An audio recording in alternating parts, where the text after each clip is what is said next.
If you're looking for an easy, gluten-free stuffing recipe, this wild rice stuffing is for you. It's made with whole grain rice instead of bread, and it still has all the flavor and texture you love. Once you try it, I'm pretty sure you'll like it more than the traditional version. To get started, you'll need to cook the rice. Since wild rice can be a little chewy on its own, I'm using a wild rice blend, which is a mix of brown and wild rice for a better texture. You can cook the rice according to the directions on the package, but I usually combine 1 cup of rice with 2 1/4 cups of vegetable broth. Bring that to a boil, then lower the heat to a simmer, cover the pot, and cook until the rice is tender, about 40 minutes.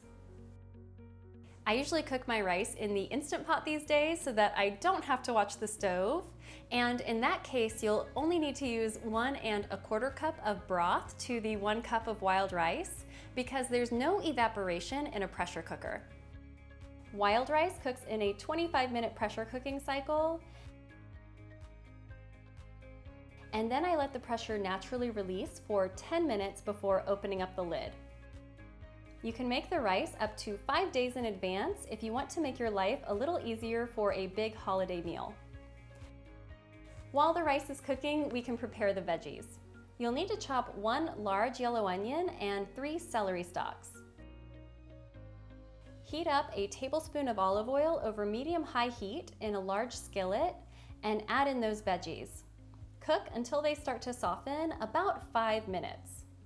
While that's cooking, you can slice 8 ounces of mushrooms, 2 cloves of garlic, 3 tablespoons of fresh sage, and 1 tablespoon of fresh thyme. If using dried herbs is easier, you can also use 1 teaspoon of ground sage and 1 teaspoon of dried thyme.